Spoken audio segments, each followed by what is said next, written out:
You are standing in your kitchen at 11 p.m., flashlight in hand. A roach crosses the counter, then another, then 3 more. You have called an exterminator twice. Cost you $800. They came, sprayed, left. The roaches came back in 2 weeks. Now, you are standing here, wondering how much this will cost you.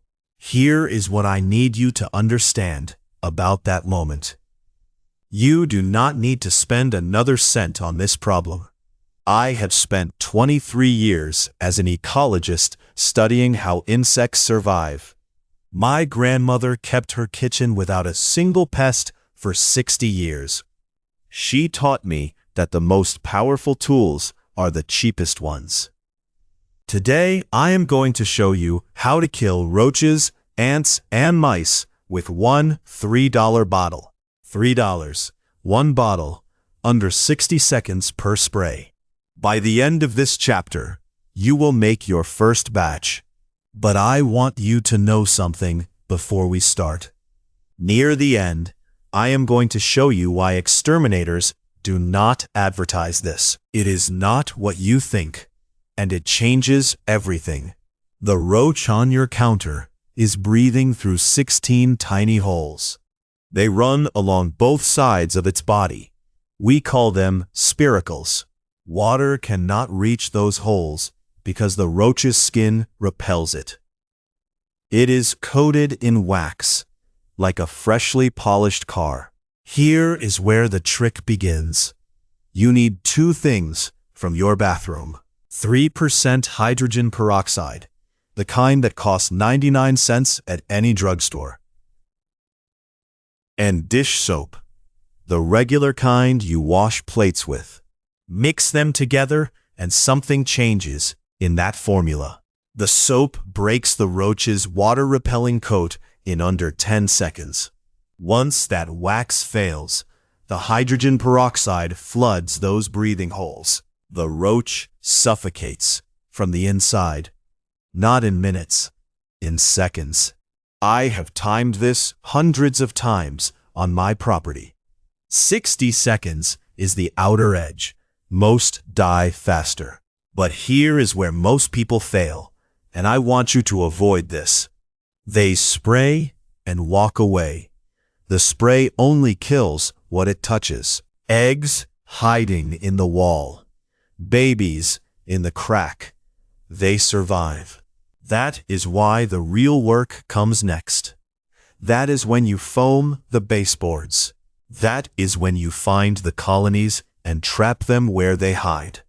Stay with me, because the second method changes the entire game.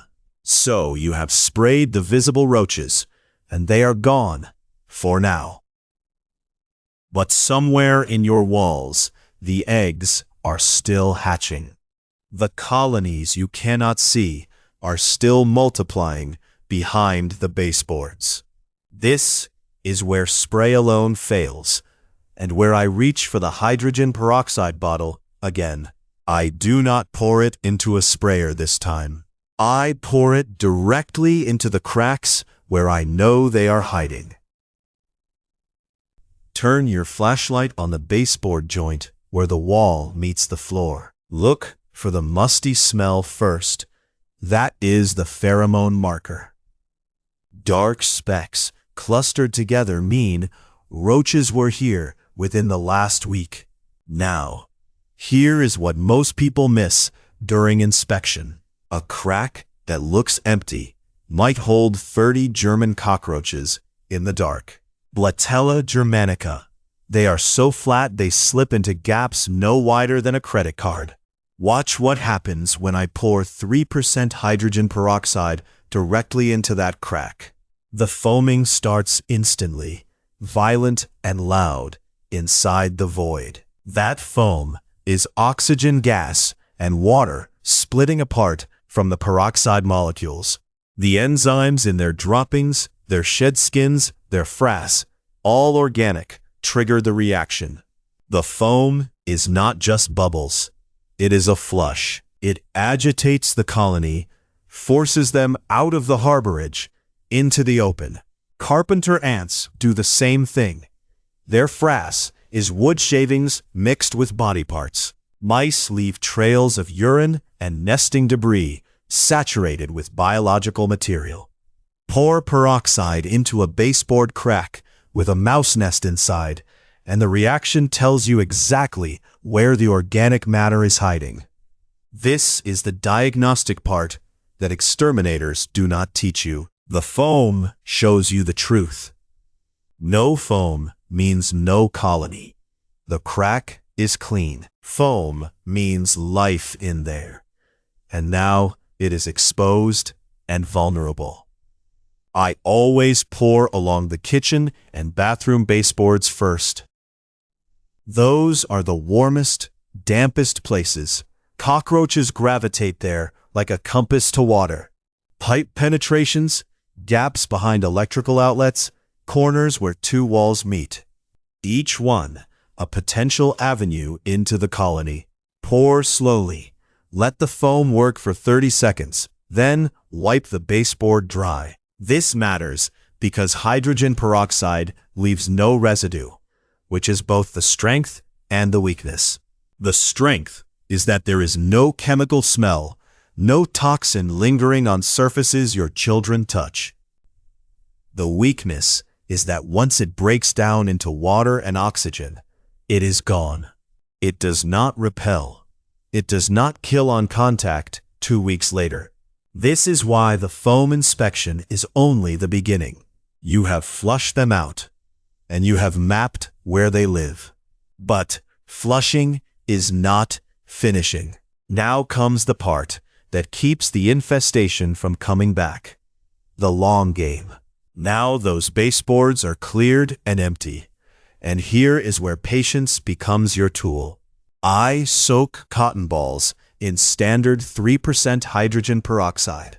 The drugstore bottle, the same one. The cotton holds the liquid like a sponge, and I place them in the corners where I flush the colonies out. You are choosing the corners because roaches and ants use edges as highways, moving along walls. I have watched them for 23 years. They do not wander open floor. They hug the perimeter. The hydrogen peroxide begins to break down the moment it touches the cotton fibers and air. Here is the chemistry. 2 hydrogen peroxide molecules split into water and oxygen gas. That decomposition accelerates when the cotton sits warm. Your house is 70 degrees, and heat speeds the reaction. Within the first day, the cotton ball is releasing a steady, low-level oxidative environment. Most people think this takes 5 days. I have to be honest, the actual kill window is shorter. The roach or ant that crawls across the cotton encounters hydrogen peroxide at concentrations that irritate and damage on contact. I am not claiming they sit down and feed on it like a meal. That is not how it works. What happens is surface contact. Their legs, antenna, the waxy coat itself, all of it begins to break down. The peroxide interferes with their breathing spiracles, just like the spray did, but over a stretched timeline. Any insects still sheltering in nearby voids will pick up dead or dying colony mates and carry them back. That dead insect carries traces of oxidative stress back into the nest, signaling danger. I have seen this disrupt a small infestation within 48 hours of placing the stations. The advantage here is you do not have to be standing there with a sprayer. You set it, and it works while you sleep, while you work, while the house sits quiet. But cotton balls alone are not the full answer. You will need what comes next.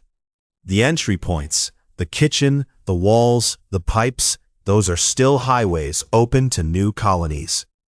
What you spray on those surfaces is where the real prevention starts. With the cotton stations in place, the next move targets the pathways pests use to find your kitchen in the first place. You are standing at your sink, And I want you to look at the counter edge where it meets the wall. That seam is not just a gap. It is a scent highway. Cockroaches follow a chemical map written in food residue and moisture films they deposit themselves. They smell fermented sugar near the coffee station. They track grease vapor from the stovetop. Water beads near the sink faucet base tell them, drink here, shelter here, find food here. And here is where it gets interesting. I can wipe those signals away in one motion. The secret I promised you at the start, 3% hydrogen peroxide, is the ratio that kills entry points, not insects. It oxidizes the residue roaches navigate by. It evaporates the moisture trails ants follow. It breaks down the urine marks mice run along. You are not poisoning the pest. You are erasing the map. This is why exterminators buried this method. You cannot sell a monthly contract when the customer learns to prevent the infestation in the first place. Now let me show you what I do every single Sunday morning in my own kitchen. Spray 3% peroxide on the counter-to-wall seam and watch it fizz. That fizz tells you organic residue is there. Wipe it clean.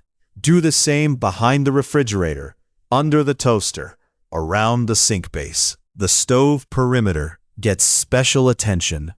Grease splatter is the largest scent signal in any kitchen. Cotton balls went into the baseboards during the flush phase. The spray now maintains the counter surface as a chemical dead zone. Look back at what we have walked through. The 60-second spray killed roaches on contact. The foam flushed hidden colonies. The cotton stations worked over days. This final step stops new populations from ever arriving. It is not dramatic. It is not expensive. It is the maintenance layer that closes the loop. One spray bottle, $3, 5 minutes per week. Your grandmother could have told you this. When you wipe your kitchen clean next time, pause and ask yourself, what am I actually removing? I read every comment. Tell me which zone in your kitchen you suspect is the highest risk harborage. Once you know your kitchen, as a pest sees it, you have already won.